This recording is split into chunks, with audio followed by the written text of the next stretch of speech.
Film ini dibuka dengan seorang bayi laki-laki yang dibuang di depan rumah salah satu pasangan bangsawan dari Kekaisaran Song. Bayi itu lalu diberi nama Qiao Feng. Seiring waktu, Qiao tumbuh menjadi lelaki kuat, pekerja keras, dan tak pernah pilih-pilih pekerjaan, mulai dari manggul kayu, berjualan cendol, bahkan sampai jadi partner kerja seorang kelompok asing yang bernama Paul. Tapi yang paling menonjol darinya adalah kemampuan seni bela diri yang luar biasa. Karena kegigihan dan kekuatannya, Qiao Feng akhirnya diangkat menjadi pemimpin Sakte Kaipang, sakte bela diri legendaris yang juga dikenal sebagai sakte pengemis. Suatu hari, saat sedang makan siang, Qiao melihat para biksu membawa seorang pemuda di dalam kurungan. Pemuda itu mengaku ditangkap untuk dijadikan persembahan di sebuah makam. Qiao yang tak tega melihat perlakuan kejam para biksu, ia pun mencoba menolongnya dengan cara menawarkan traktiran makan siang, asal si pemuda dibebaskan.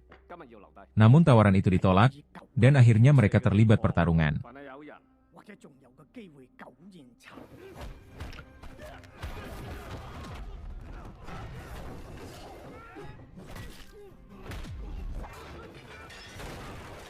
Dengan tongkat kayu, Qiao mampu menjatuhkan 4 pengikut biksu itu. Pertarungan pun berlanjut kedua langsung antara Qiao dan sang biksu. Pertarungan mereka sangat brutal dan nyaris menghancurkan tempat sekitar. Sang biksu bahkan mulai menggunakan kekuatan sihir api, tapi Qiao tetap mampu menghindar dan membalas.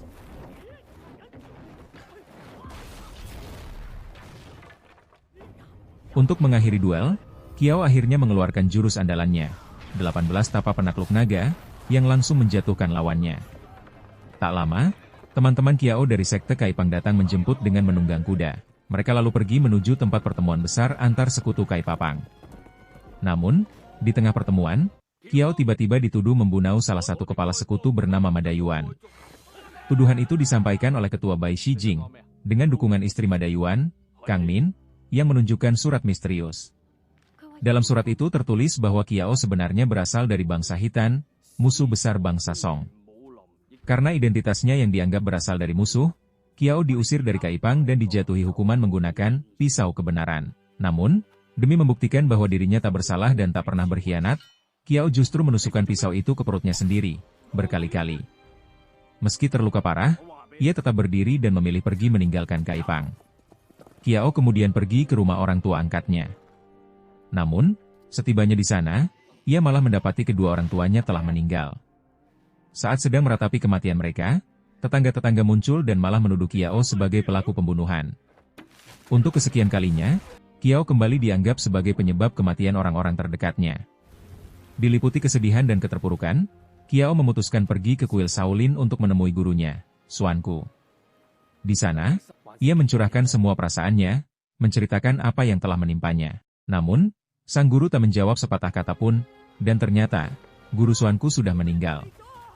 Dan seperti sebelumnya, Qiao lagi-lagi dituduh sebagai pembunuh, kali ini oleh para murid lainnya. Saat mencoba bersembunyi, Qiao justru menangkap seorang murid yang sedang mencuri kitab ilmu tenaga dalam bernama Yi Jinjing. Si pencuri itu akhirnya disergap oleh para murid dan salah satu guru, yaitu Guru Xuanan. Guru Xuanan langsung menggunakan jurus tapak besi untuk menyerang mereka. Qiao berhasil menahan jurus mematikan itu, tapi si pencuri tak seberuntung itu. Setelah topengnya terbuka, terungkap bahwa pencuri itu ternyata seorang perempuan bernama Aju yang sedang menyamar. Melihat kondisi Aju yang sekarat, Qiao membawanya ke sebuah gubuk kecil untuk menyalurkan energi dalamnya agar bisa menyelamatkan nyawa Aju. Luka dalam Aju cukup parah. Qiao merawatnya dengan penuh perhatian, memberinya makan, pakaian, dan berjanji akan membawanya ke tabib terkenal bernama Tabib Sue. Dalam perjalanan menuju tabib, kondisi Aju terus memburuk. Qiao pun beberapa kali harus menyalurkan energi dalamnya untuk menjaga Aju tetap hidup. Setelah semua yang mereka lalui bersama, hubungan keduanya menjadi semakin dekat. Aju pun akhirnya mengungkapkan alasan mengapa ia mencuri kitab Yi Jinjing. Ternyata, itu semua atas perintah majikannya, seorang anggota dari keluarga Murong. Sang majikan menjanjikan akan mengungkapkan siapa keluarga kandung Aju, jika ia berhasil mencuri kitab tersebut.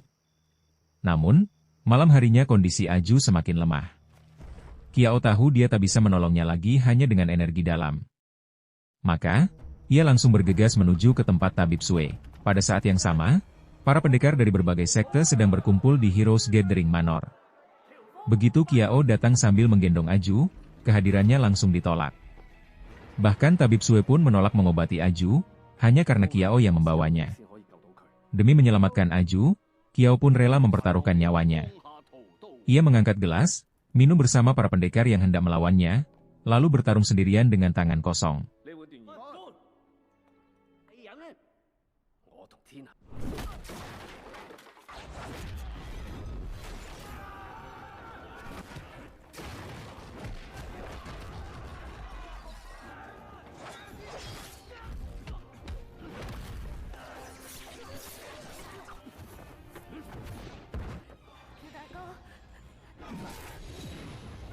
Meskipun kalah jumlah, Kiao mampu mengalahkan banyak pendekar berkat kemampuan bela dirinya yang luar biasa.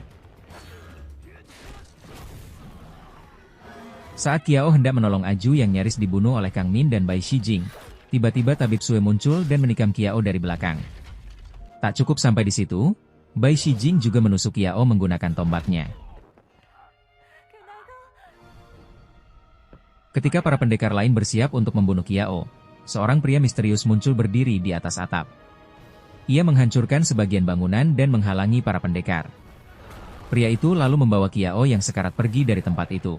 Sementara itu, Aju yang hampir dibunuh akhirnya diselamatkan oleh tabib Sue, karena ia sadar Aju sebenarnya tidak bersalah. Pria misterius yang menyelamatkan Kiao membawa tubuhnya ke tempat persembunyian. Ia lalu mulai bercerita tentang konflik antara Kekaisaran Liao dan Song. Ia memperingatkan Kiao bahwa sebagai orang Hitan, mempertaruhkan nyawa demi wanita dari bangsa Song adalah risiko besar, dan tentu saja, hal itu pasti membuat orang tua kandung Kiao khawatir. Pria itu kemudian mengungkapkan bahwa ayah kandung Kiao bernama Xiao Yuanshan. Kiao pun penasaran, bagaimana pria misterius itu tahu begitu banyak tentang masa lalunya. Tapi saat ia menanyakan lebih lanjut, pria tersebut langsung menghilang begitu saja. Di sisi lain, Asu berhasil disembuhkan oleh tabib Sue. Namun pada malam harinya, Asu diam-diam memanfaatkan bahan-bahan yang ada di dapur untuk membuat topeng dan menyamar sebagai tabib Sue. Ia lalu berpura-pura terluka demi mengalihkan perhatian orang-orang di sekitar. Dengan siasat itu, Asu berhasil melarikan diri, bahkan membakar semua bahan obat-obatan milik tabib Sue sebelum kabur. Sementara itu, kita kembali ke Kiao. Dalam perjalanannya, ia bertemu dengan seorang bangsawan muda bernama Murongfu dari kerajaan Yan, yang juga merupakan majikan dari Asu. Karena Kiao kini telah diusir dari bangsa Song, Murong pun menawarkan aliansi padanya, dengan mengatakan bahwa ia tahu keberadaan Asu. Di saat yang sama, pasir memenuhi jalanan dan di sanalah Kiao melihat pemandangan yang memilukan. Prajurit dari bangsa Song sedang menyiksa dan menyandera warga Hitan. Kiao yang tak tahan melihat ketidakadilan itu, langsung turun tangan dan membantai para prajurit untuk menyelamatkan warga yang tertindas.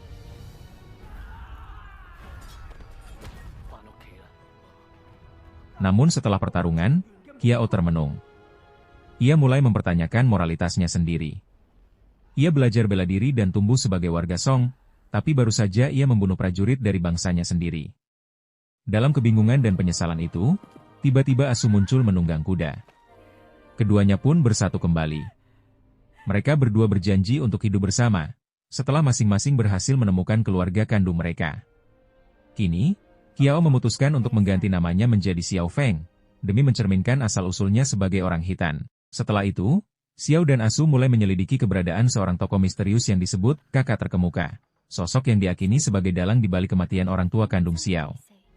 Dalam penyelidikan itu, Asu menyamar sebagai Kang Min dan mendekati Bai Shijing. Dari pertemuan itu, Asu berhasil mengungkap bahwa Kang Min dan Bai Shijing ternyata bekerja sama membunuh Madayuan dan menjebak Xiao Feng, semua atas perintah sang kakak terkemuka. Sosok yang dimaksud ternyata adalah Duan Zhengchun, seorang bangsawan dari Kekaisaran Dali. Keesokan harinya, Xiao dan Asu pergi ke Mirror Lake untuk menemui Duan dan menuntut balas. Namun, setibanya di sana, mereka melihat Duan tengah bertengkar dengan putrinya, Ahju, yang mengamuk karena tak diizinkan membeli motor Aerox. Saking emosinya, Ahju sampai membuang kalungnya, dan kalung itu jatuh tepat di depan Asu. Saat Asu hendak mengembalikan kalung tersebut, ia tanpa sengaja mendengar percakapan antara Duan dan istrinya. Dalam percakapan itu, sang istri yang terlihat murung mengungkapkan bahwa Duan memiliki banyak selir di luar sana. Ia pun kecewa karena Duan tidak peduli dengan keluarganya. Sang istri kemudian mengatakan bahwa sebenarnya mereka pernah memiliki anak perempuan pertama, tapi karena Duan tak peduli, anak itu diberikan kepada orang lain. Setelah mendengar itu, Asu tersentak. Ia sadar bahwa anak perempuan yang dibuang itu adalah dirinya sendiri.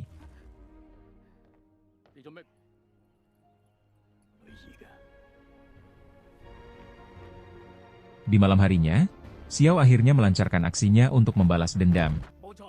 Ia pergi ke tepi sungai dan menghadang Duan Zhengchun yang sedang berada di atas perahu. Tanpa banyak bicara, Xiao langsung mengeluarkan jurus andalannya, 18 tapa penakluk naga, menghantam tubuh Duan hingga terlempar dan tenggelam ke dalam sungai. Tapi, saat tubuh Duan tenggelam di dalam air, wajahnya perlahan mulai luntur. Terungkaplah bahwa itu bukan Duan Zhengchun, melainkan Asu yang sedang menyamar. Ternyata setelah mengetahui bahwa Duan adalah ayah kandungnya, Asu berusaha mencegah agar Xiao Feng tidak membunuhnya.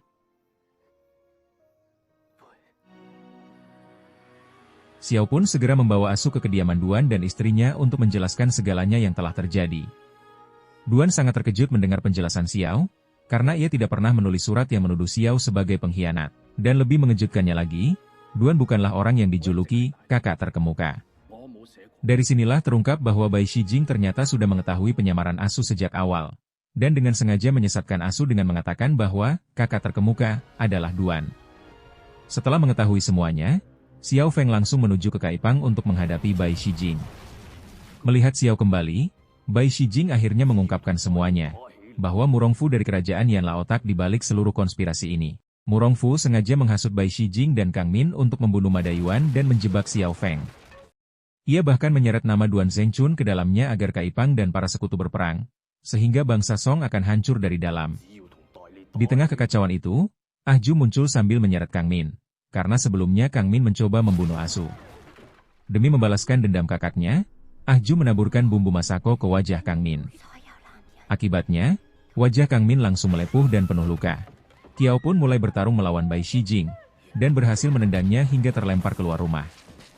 Di saat bersamaan, musuh sebenarnya muncul, yaitu Murongfu bersama pasukannya. Ia tak hanya datang untuk menyerang, tapi juga menyamar dan memanipulasi keadaan. Serangan panah diarahkan ke dalam rumah, dan Kang Min tewas tertusuk anak panah. Kiao Feng pun muncul dan menantang Murongfu secara langsung. Melihat kekuatan Kiao yang luar biasa, Murongfu menawarkan posisi tinggi di kerajaannya. Tapi Kiao menolak mentah-mentah. Saat itu juga, Ah Ju melemparkan anak panah beracun ke tangan Murongfu, membuat pasukannya menjadi kacau.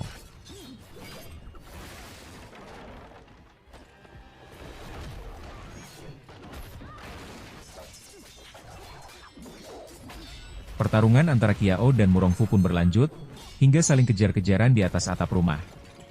Mereka akhirnya sampai di sebuah tempat di mana seluruh pendekar Kaipang telah dibunuh dan digantung.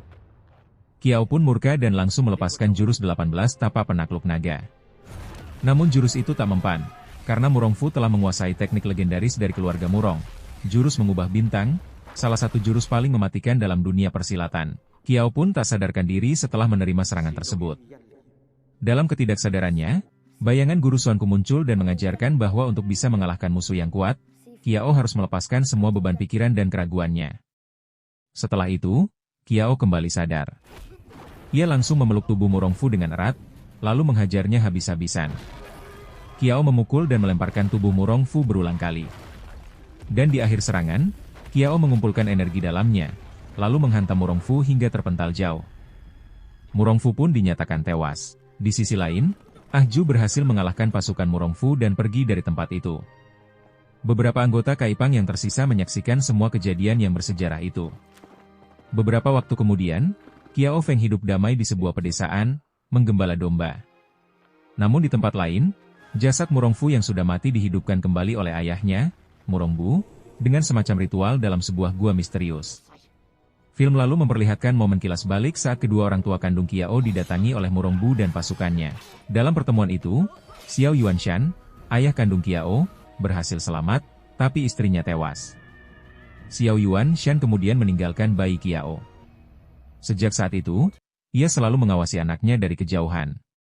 Bahkan ternyata, dialah yang membunuh orang tua angkat Kiao dan guru Suanku, karena suatu dendam lama. Hingga akhirnya, ia kembali muncul di hadapan Kiao saat menyelamatkannya di Heroes Gathering Manor. Ya, pria misterius bertudung itu adalah ayah kandung Kiao Feng sendiri. Dan, film pun berakhir.